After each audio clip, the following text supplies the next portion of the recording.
इस कहानी के शुरुआत में हमें एक लड़की बेकी को दिखाया जाता है जिसे अनाथ आश्रम से एक कपल के पास लेकर आते हैं। ये दोनों आज से बेकी के फोस्टर पेरेंट बनने वाले हैं। बेकी उन्हें देखकर ऊपर से बहुत खुश हो जाती है और मुस्कुरा रही होती है, लेकिन अंदर से उसके फोस्टर पेरेंट उसे पसंद नहीं आते। बेकी यहाँ अपने डॉगी डिएगो को भी साथ लेकर आई थी। शाम को बेकी के फोस्टर पेरेंट उसे खाने के लिए बुलाते हैं। खाना शुरू करने से पहले बेकी उनसे कहती है कि हमें खाने से पहले पूजा कर लेनी चाहिए। बेकी की ये बात सुनकर वो दोनों बहुत खुश हो जाते हैं कि बेकी एक बहुत अच्छी लड़की है। वो दोनों बेकी से कहते हैं कि आज के बाद हम दोनों तुम्हारी पढ़ाई के साथ साथ तुम्हारा भी बहुत ख्याल रखेंगे। खाना खाने के बाद ये औरत बेकी को उसके कमरे में सुलाकर वापस जाने लगती है। तब बेकी इसे खुश करने के लिए पहली बार माँ कहकर बुलाती है और ये औरत बहुत खुश हो जाती है और बेकी को गुड नाइट बोलकर दरवाजा बंद कर देती है। जैसे ही वो दोनों सो जाते हैं, बेकी अपने डॉगी डिएगो के साथ उनके घर से भाग जाती है। इसके बाद अगले 2 साल तक अनाथ आश्रम वाले बेकी को कई सारे फोस्टर पेरेंट्स के पास भेजते हैं, लेकिन बेकी अपने कुत्ते के साथ सबके घर से निकलकर भाग जाती है। दरअसल 3 साल पहले कुछ नाजी सोल्जर्स ने बेकी के घर में घुसकर उसके पेरेंट्स को मार डाला था। वो लोग एक अजीब सी दिखने वाली चाबी की तलाश में थे, जो कि अब बेकी के पास है, क्योंकि उस टाइम बेकी ने उन सभी नाजी लोगों से जबरदस्त लड़ाई की थी और बड़ी चालाकी से उन सबको मौत के घाट उतार दिया था। और अब बेकी जंगल के बीच बने घर में एक बूढ़ी औरत एलेना के साथ रेंट पर रहती है। बेकी एलेना का ख्याल रखती है और पास के जंगल में अक्सर लड़ाई के लिए खुद को अकेले ही ट्रेन करती है। इसके साथ ही बेकी पास के एक रेस्टोरेंट में काम करती है और उससे जो भी पैसे मिलते हैं, बेकी उन पैसों से अपना और अपने कुत्ते का ख्याल रखती है और हर महीने एलेना को रेंट भी पे करती है। इसी तरह से बेकी की लाइफ बड़े आराम से चल रही होती है। हर सुबह उठकर ट्रेनिंग करती है एलेना और अपने लिए नाश्ता बनाती है, रेस्टोरेंट में ड्यूटी पर जाती है और शाम को वापस आकर एलेना के साथ गेम भी खेलती है। एक शाम जब दोनों गेम खेल रहे होते हैं, उस टाइम रेडियो पर खबर आती है कि एक्सट्रीमिस्ट ग्रुप के कुछ लोग शहर में रैली करने के लिए इकट्ठा हो रहे हैं और सब लोग उनसे सावधान रहें। अगले दिन बेकी रेस्टोरेंट में होती है, तभी 3 क्रांतिकारी लड़के शॉन, एंथनी और डीजे उसके रेस्टोरेंट में आ जाते हैं और आते ही वो बेकी के साथ बदतमीजी करना शुरू कर देते हैं। जैसे कि डीजे उससे पूछता है कि तुम्हारा नाम बेकी किसने रखा, क्योंकि बेकी तो धंधा करने वालियों का नाम होता है। इसके बाद वो लोग बेकी के मॉम डैड के बारे में भी उल्टी सीधी बातें करते हैं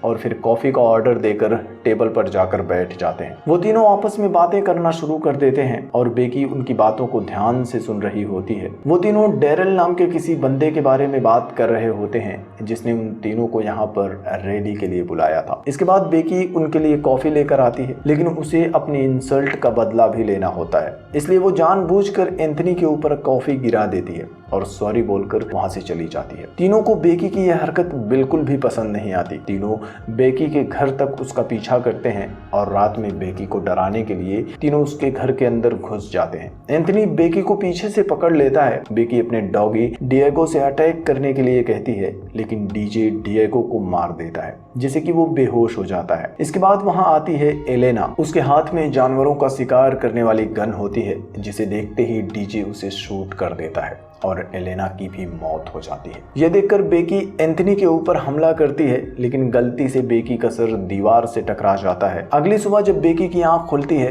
तो उसके पास एलेना की लाश होती है, लेकिन डिएगो कहीं भी नहीं होता। बेकी को तुरंत समझ में आ जाता है कि वो तीनों ही डिएगो को उठाकर ले गए होंगे। 3 साल पहले जब नाजीज ने बेकी के माँ बाप को मार डाला था, तब बेकी अकेली पड़ गई थी और एक बार फिर से बेकी उसी तरह से अकेली पड़ गई थी। लेकिन बेकी अब उन तीनों से बदला लेने और डिएगो को बचाने के लिए तैयार हो जाती है। वो लड़ाई के लिए अपना सारा सामान पैक करती है और डेरिल को ढूंढने के लिए निकल जाती है, क्योंकि रेस्टोरेंट में तीनों डेरिल के बारे में ही बात कर रहे थे। उसके शहर में डेरिल नाम से सिर्फ 2 ही एड्रेस रजिस्टर्ड होते हैं। बेकी उनमें से पहले एड्रेस पर जाती है, जहां डेरिल नाम से एक बीमार बूढ़ी औरत रहती है। उसे देखकर बेकी को लगता है कि यह वो डेरिल नहीं हो सकती जिसे वो ढूंढ रही है। इसके बाद वो दूसरे डेरिल के एड्रेस पर जाने लगती है। इस डेरिल के घर के पास बेकी को विद्रोहियों का एक झंडा दिख जाता है, जिसे देखते ही बेकी समझ जाती है कि यही वो असली डेरिल है जिसकी मुझे तलाश है। इधर घर के अंदर डेरिल के साथ एक और बंदा भी होता है,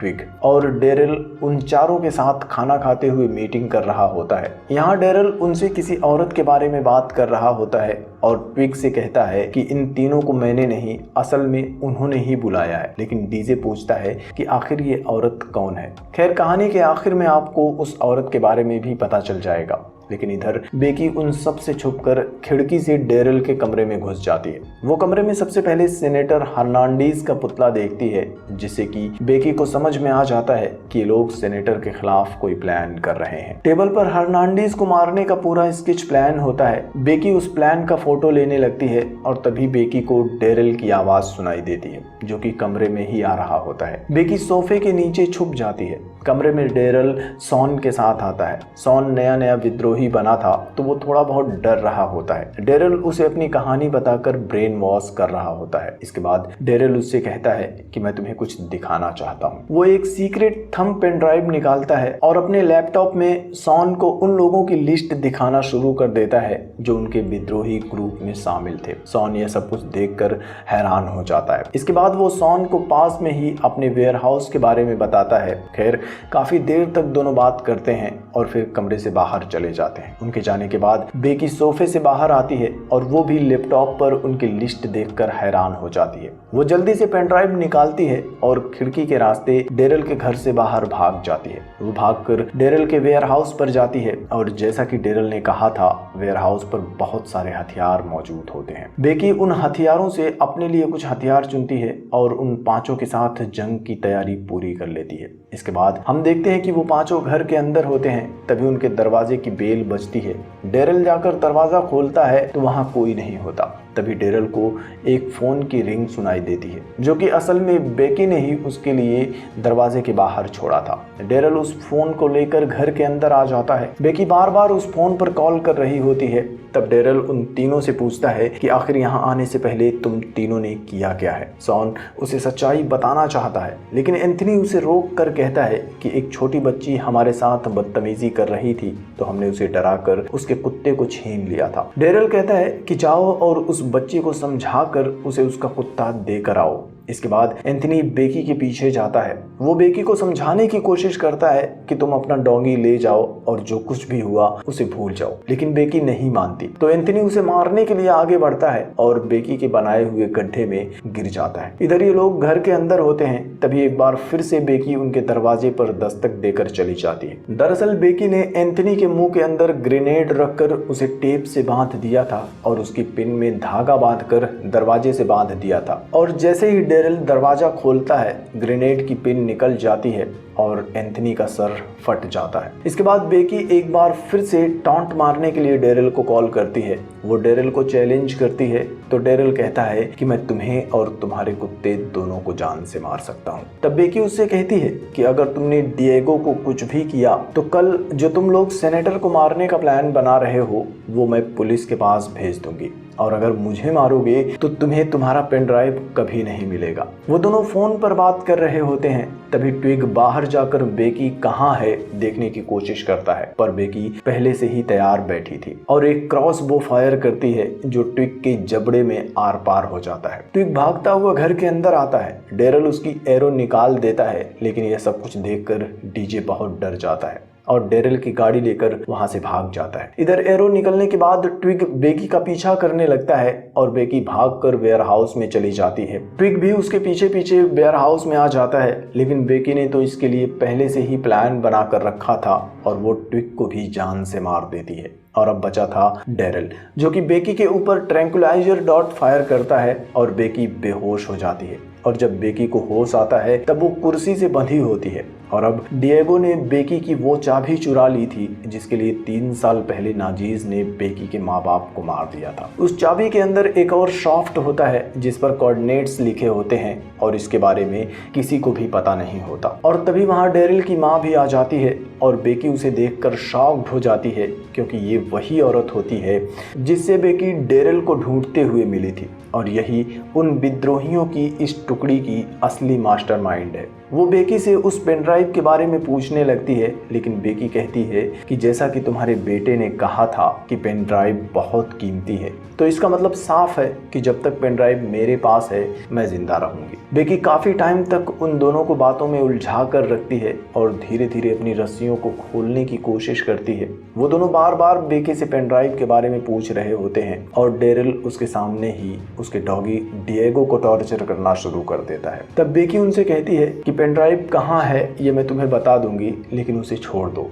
डेरिल डिएगो को वापस से पिंजरे में डाल देता है, लेकिन तब तक बेकी अपनी रस्सी खोलने में कामयाब भी हो जाती है। वो डेरिल की आंखों में स्प्रे मार देती है। डेरिल की आंखें जलने लगती हैं और वो वॉशरूम में चला जाता है। इधर बेकी डेरिल की मां को मारकर वहां से भाग जाती है। डेरिल भी वॉशरूम से बाहर आकर अपनी मां की लाश को देखता है और गुस्से में बेकी को मारने के लिए उसका पीछा करना शुरू कर देता है। वो जंगल में काफी दूर तक बेकी का पीछा करता है, लेकिन आखिर में बेकी एक पेड़ पर निशान देखकर रुक जाती है। डेरिल उसे मारने के लिए आगे बढ़ता है, लेकिन बेकी की जाल में डेरिल के दोनों पैर फंस जाते हैं और जैसे ही डेरिल नीचे गिरता है उसका सर भी बेकी की जाल में फंस जाता है और डेरिल की भी मौत हो जाती है। बेकी उसकी जेब से अपनी चाबी निकाल लेती है और उसके घर आकर डिएगो को लेकर वहां से चली जाती है। 24 घंटे बाद बेकी CIA की ऑफिस में होती है। एक एजेंट उसके पास आकर उससे कहती है कि तुमने हमें जो लिस्ट दी है उससे हमें विद्रोहियों को पकड़ने में बहुत आसानी हो रही है, और उसे पूछती है कि क्या तुम CIA ज्वाइन करना चाहती हो। बेकी का जवाब होता है हाँ। इसके बाद वो बेकी से उसकी चाबी दिखाकर पूछती है कि क्या तुम जानना चाहती हो कि ये किसका है। बेकी कहती है हाँ, लेकिन उसे कोई जवाब नहीं मिलता। इसके बाद सबसे आखिर में हम देखते हैं डीजे को, जो कि हाईवे पर डेरिल की गाड़ी में बैठा होता है। तभी उसके पीछे पुलिस की एक गाड़ी आकर रुकती है और उस गाड़ी में होती है बेकी, जो कि अब CIA की एजेंट है, और वो डीजे के ट्रक को रॉकेट लॉन्चर से उड़ा देती है, जिसके साथ साथ यह फिल्म भी यहीं पर खत्म हो जाती है।